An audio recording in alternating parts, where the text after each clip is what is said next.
Hi, good morning. It's Imogen here.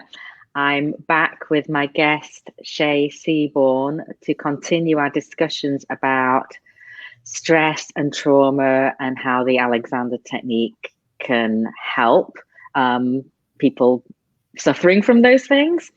And the particular topic we're going to talk about today is stress and trauma and the neuroscience of those things and how that intersects with some Alexander Technique practices. And in particular, Shay's going to help us learn about downregulation, titration, and co-regulation, and how they're really important tools, if that's the right term, for anyone dealing with a lot of stress or trauma.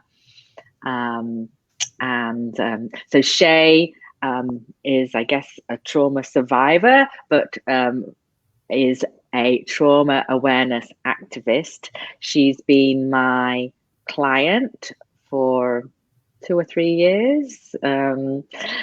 And has become a good friend, and we get very excited, or I do, when she tells me about the neuroscience and the neurobiology of this. It just goes hand in hand with what we were doing in class, and so we're actually going to bring that to you today. So Shay, welcome again. This is our third conversation, and maybe you could just start off. How did you get interested in the neuroscience part? How did that tie in with your own kind of learning and journey, I suppose? Yeah, it actually came out of trying to figure out, what happened to me and how to resolve it. I basically went down every avenue that seemed, likely to help. And as I got more into actual trauma theory, I discovered that PTSD is not a mental health issue. It is actually a neurological injury, a disruption of the normal nervous system. So it's a pretty big deal. But knowing that, it was so freeing, because I realized this is a normal, natural response to abnormal conditions. So everything I've experienced was, protecting me from the toxic environment in which I was raised.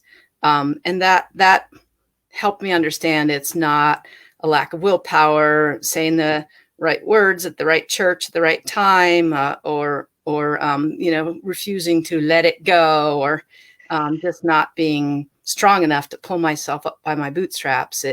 It really took all the shame away. It's not a character flaw, it's an injury.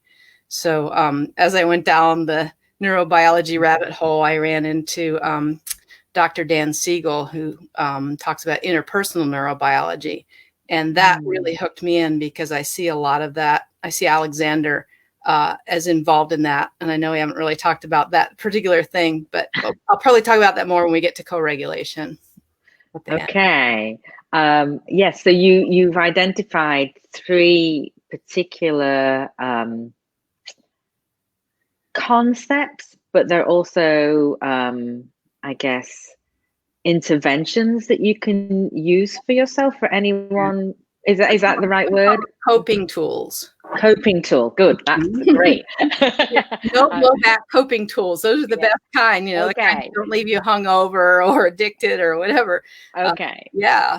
Really. So you identified 3 key coping tools that are based on the neuroscience, or have been identified through that as ways to resolve, or at least deal with. They can help us deal with our symptoms, but the main thing is they help us change our nervous system toward the kind of nervous system that we want to have in a world that isn't, the toxic childhood environment.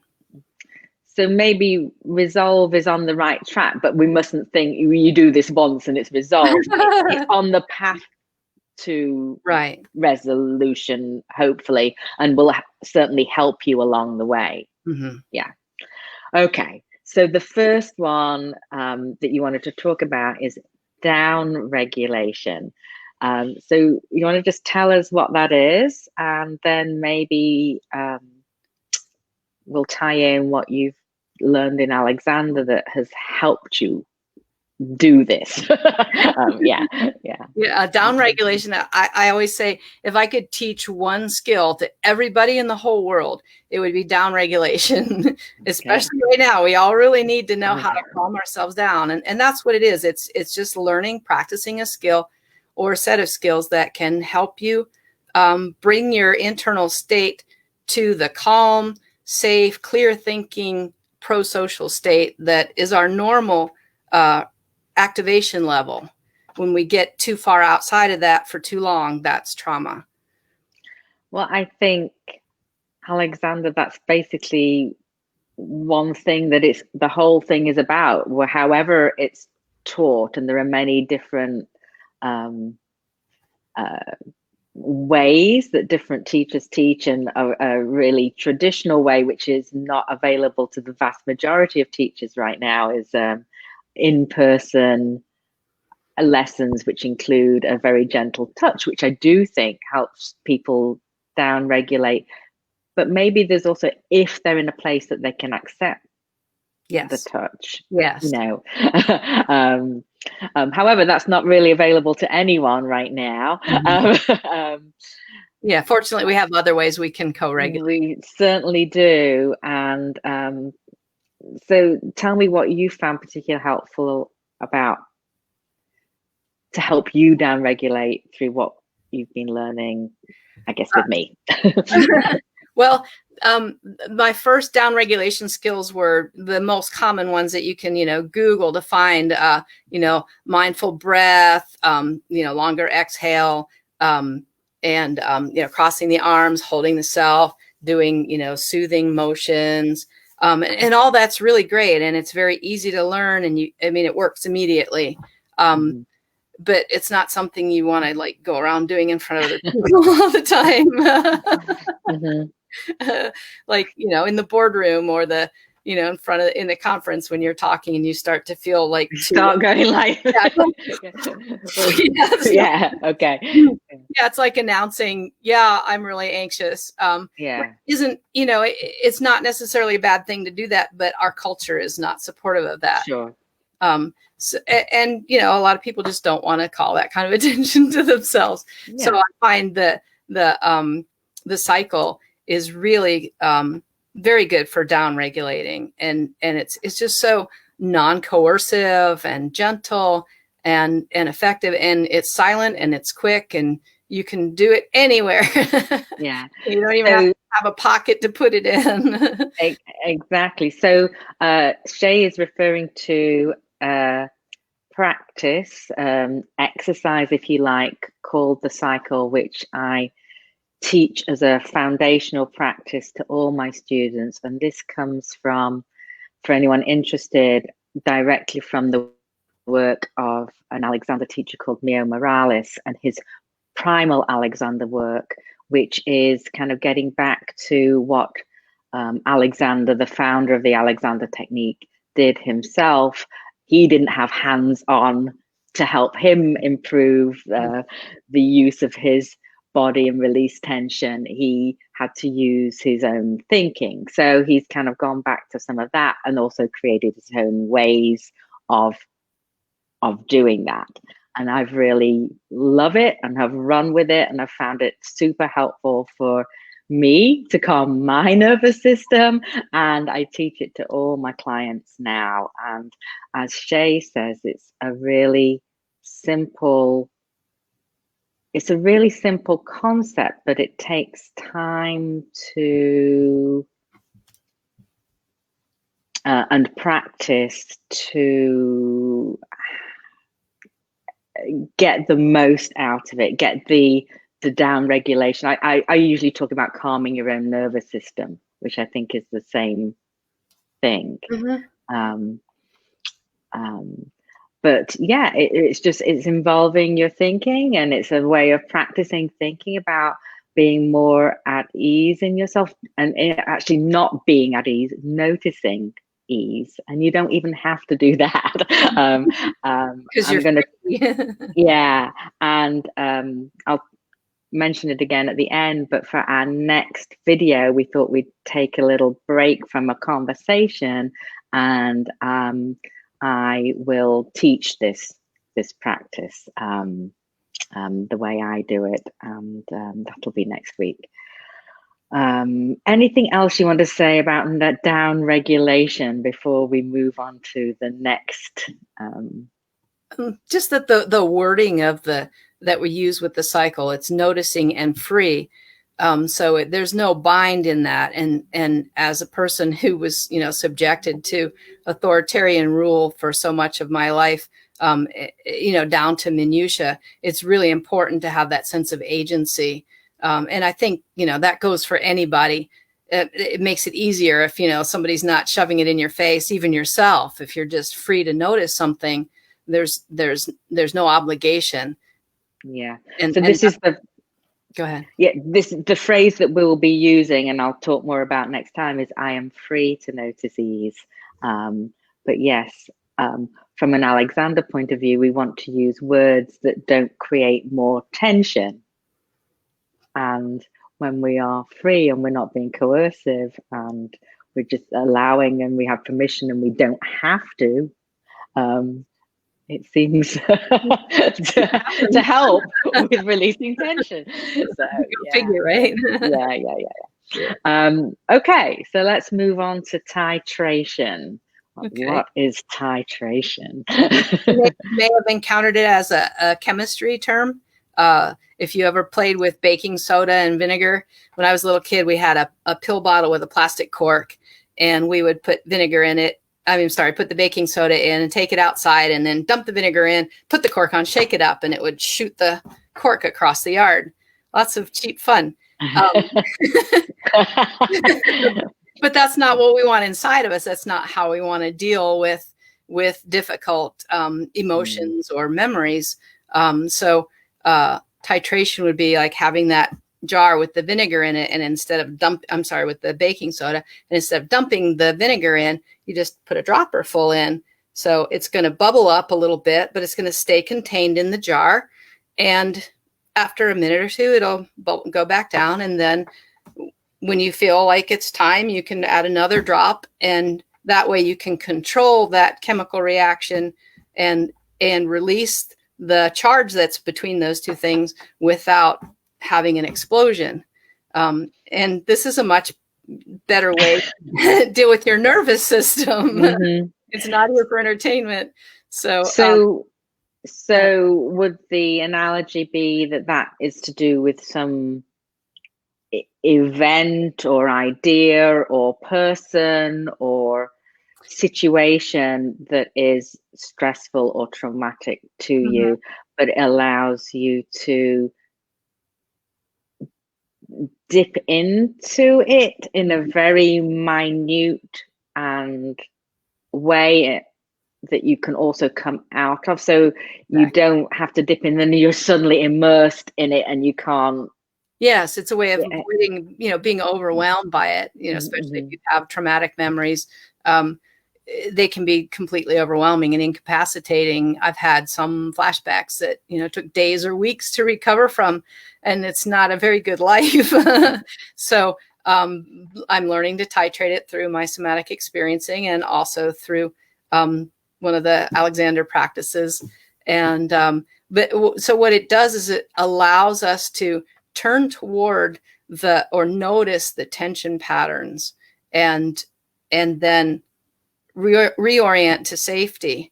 So it's mm-hmm. like you said, just a little bit. I mean, most people could handle this much of any horrible thing because it's going to be just that little bit and it's mm-hmm. done, and it's not a continual stress. So that's really important for a very important skill for dealing with traumatic or stressful experiences.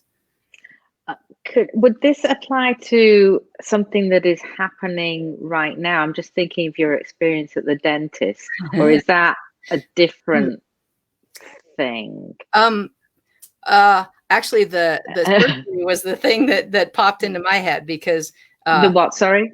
preparing for surgery for the major. Oh, right. Yeah, it was terrifying for me. And I remember when we started doing the Alexander practice, that really helped me. I couldn't even like say the word surgery without my body going, yeah. So we had to use the word procedure and, start way over there. But yeah, through doing that back and forth, just touching into my terror about the surgery and then coming back out of it, really very quickly, because I've practiced with you so much, very quickly helped me feel a lot safer about, going in to be cut open. Yeah. So this is an exercise I kind of do with clients, students a little bit down the road, called the 17 steps. And the cycle sort of provides a foundation. You built that ability to be able to have that come back and have that little bit of ease in yourself. And so once you can do that, then it enables you to dip into things. It can also be used in a much more mundane ways than this, but it's a like very deciding whether you want to keep that shirt or not. That you yeah, exactly. Or even how you're moving your body, or something very. But yes, it can be quite powerful when. And because it's a choice. Yes. The choice, like when we do that 17 steps, the freedom is there to touch on it and move immediately away if I need to, or to stay there for a little bit, either way. And so that choice is important, and knowing that I have the control, but also we talk about muscle memory for repetitive tasks. Well, we have, the same kind of thing for neurological memories. So every time I do an Alexander exercise, I'm, like you said, building on all those other times that I practiced it. So my body responds even better to the noticing, the freedom to notice.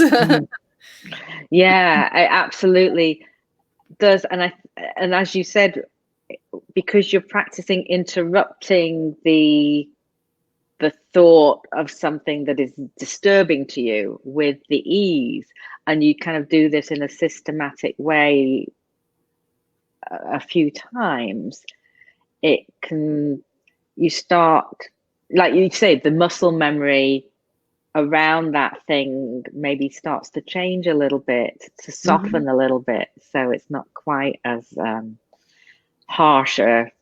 Yes, doesn't mean these things don't remain difficult. Right. Didn't like magically make all the problems with surgery go away, but it certainly made my experience of preparing for it and going through that more tolerable, because it was easier. Yeah. All right, I think we should move on to co-regulation, the third thing that you'd identified. So explain that to us. This is my favorite part. This is where Dr. Siegel's work really comes in. Interpersonal neurobiology. We have what are called mirror neurons inside us that pick up on other people's affect, energy, and even read things like the energy. He says it's not a airy fairy thing. It's the photons that land on your face coming into my eyes, and I'm reading the crinkles that tell me that your smile is genuine and you mean me no harm. And we all do that like instantly. Sometimes, and some people better, we're better at it and worse at it, depending on all kinds of things, including where we are inside. Sure. If you're in a bad mood and people have been mean to you a lot of your life, and you're focused on how hard life is, and somebody goes like this, you might see it as a threat. And somebody else might be like, hey, right back, because they're in a different activation state. So co-regulation is really helpful. It happens all the time. We do it right now through the video, because I can read your face and hear your voice and see your gestures and so on. So it's certainly better than not seeing you at all. But yes, in person was definitely very important for me, especially at the beginning. And co-regulation is especially important because we can also help each other downregulate. So as you've done for me, I don't know how many times in class, and all of us in class, in your body intelligence class, when we meet every week and talk about, where things are with us and with, all the crazy stuff in the world. Usually at least one of us is kind of janked up and anxious about something. Yeah. And so three of us actually, calm each other down that way. So to describe it more clearly, it would be like if I came to you and I was like, I don't know, upset about something that happened, and you were like you are usually very calm and and solid, and you just stayed in that mode. That's all you would really have to do is like, be interested in what I'm saying and, pay attention, but just stay calm in yourself. And my mirror neurons will pick up on that and go, oh, maybe there isn't a crisis here because my clanmate here is not anxious. So, maybe I can calm down. And it just naturally happens. But the reverse can happen too. Sure. I think a lot of us have been in situations where you walk in a room and you've not even heard anything, but you immediately know there's something's going on in here. Yeah. Or you walk in a room and like, wow, this is lovely, so welcoming and friendly. But I think it's interesting about, the video calls, and there's loads more of them right now on Zooms and everything, that there's so much that we're picking up from the other people on the screens from each other that we maybe downplay. And I think in our group together on Zoom, it's very much part of it that we're all benefiting from each other, that we're, when we're, to use your term, down regulating, it helps us all down regulate even more, because we're also, it's not just the inner work we're doing ourselves, we're also receiving that non-verbal down regulation from other people. And that's exactly what we're wired for, and why we need to pay attention to this stuff right now. We are wired to help each other heal and to connect with each other at the heart level, as my friend LJ calls it. And the most amazing thing about the interpersonal neurobiology I've discovered is the very things that help us recover from complex PTSD. That's the kind that's, a lifetime's worth, that started out as developmental trauma. The same things that help us recover from that are the same things that prevent PTSD from occurring, and the same things that we are biologically wired for: connection with each other. And I think that's really passion. I think that's really important what you said. So what we're doing with these practices, and I know you have other things that you do as well, but that's not only helping you resolve or heal a little bit, or however you want to word that, but it could be helping you prevent further trauma in the future, or it could be helping anyone who's not been traumatized, is just a little stressed from it getting to that next level. Yes. Or if they come into a situation that could be traumatic, it helps them deal with it in a way that it might not escalate maybe in quite the same way. Wow. Exactly. It's just it's like endless, good stuff, neurobiological stuff about Alexander. We can build up. Resilience is kind of like a bank account. You can build that. And Alexander Technique is putting money in the bank. That's right. Putting my resilience chips in there. It's like gold in there, and it is wonderful to have a bank to draw on when you need that, and to know that it's there. And yes, for everyday stresses, it's really good to have, take a little bit out of it and then put some back in. And that's a big part of where the trauma is coming up today because of COVID. A lot of people haven't been filling their little bank of resilience. And because our whole society kind of demands that we run ourselves ragged, just to be grateful we even have a job. So a lot of people are run down, and then something like, a worldwide pandemic happens, and it just throws a wrench in everything. And if you don't have resources built up for something like that, it's going to be much, much harder to weather it safely and without, ending up with PTSD. Yeah, absolutely. I'm very glad I had all this learning and skills that I built going into this, and I feel like I have a 2-year jump on everybody else. Yeah, exactly. I'm thinking about what you said about the titration and how we're picking up from other people and the nonverbals, and how Alexander, I think in whatever form you learn, is helping you release tension and improve your posture and be more expansive and open. And that,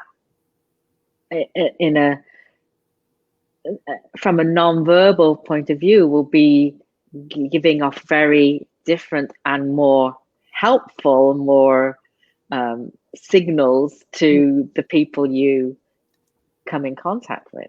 Yes, and that's a really important observation, that whatever we cultivate inside of us is what we're radiating out to other people. Their mirror neurons are picking up on it, and we do have an effect. I mean, just think about, like, you're at a store, or you used to go to the store and chit chat with the person at the checkout, and they said something nice to you, and you have this little exchange, and you feel good about it, and you're smiling as you walk out the store, and somebody else comes in, and maybe they're kind of grumpy even, and they look at you, and they see you're smiling, and they smile back, and they feel better. Yeah, actually, there's research on smiling, and it's really hard not to smile back at a real smile. It's a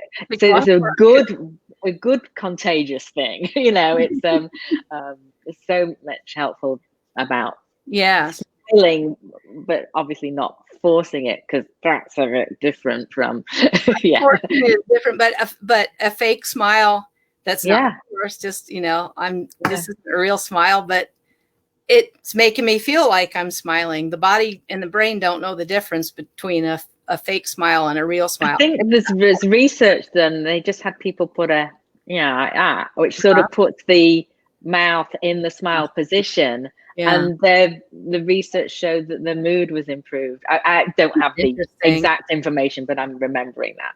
But it is another wonderful neurobiological coping mechanism, a tool that we can use. An acquaintance of mine named Kathy says, just smile. And it's true. If you can just, when you're feeling tense or whatever, just stop and smile, and you'll feel better. And that breaks that, cycle of distress.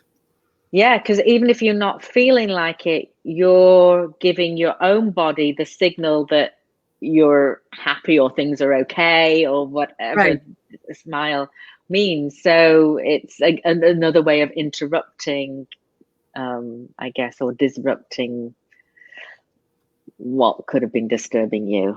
It's a signal of safety to the body. That's the key thing, safety. We are wired to keep ourselves safe first, and if we feel safe, we can be open and pro-social and curious and have difficult discussions and really connect.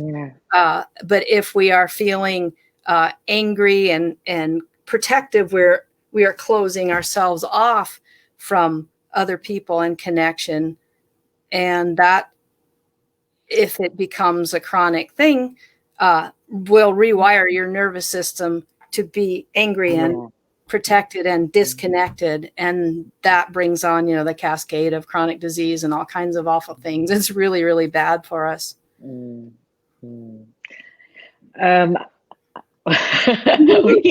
like to do these in 20 minutes, but we're not really achieving that right now. So anything else before we finish up you wanted to just add about any of the things we've discussed today? No, I think I've lathered on long enough. So just to reiterate what I was saying earlier, that next Friday, same place, same time, I will actually teach this practice called the cycle, the way I do it, so that hopefully you can at least start learning this important tool. It's really simple, maybe deceptive, yes, and powerful. And I am also going to put in the comments, as I've done before, a link to my Facebook group, the Body Intelligence Community. I think there's lots of good value you can get there, but on Thursdays in particular, I guide what I call a little power pause, just 2 or 3 minutes long. And I think, talking about what we've talked about today, it's a way of down regulating, titrating, right? So that could be another resource for you. I actually do. That did remind me of one thing about co-regulation. Studies are coming out now that show that things like musicians, like an orchestra, co-regulates with the audience. Whoa. Yeah, actually, I think I meant co-regulating then, not titrating, didn't I? For the power pause. Yeah. You're down regulating and you can co-regulate with me. Yes. Well, excuse me. That's the point I wanted to make is even though you're on video, even if you watch it a week later, there's still co-regulation going. You're not going to feel it because you're, electrons on a screen, but I'm going to feel it from you and get, the value of your presence and your calmness and be able to, bring some of that inside myself, which is pretty darn cool. There is no better time for a pandemic than, when we have all the tools that we can stay connected with instead of walling each other up, in the houses. It's very, very grateful that this happened at this time when many of us can connect in these other ways that not quite the same as being in person, but I think it's a really good next best thing. So, especially if you're aware of that and you value that. Yeah. Okay, thank you, Shay. We'll be back next Friday for the cycle. Okay, bye. Thanks for joining us.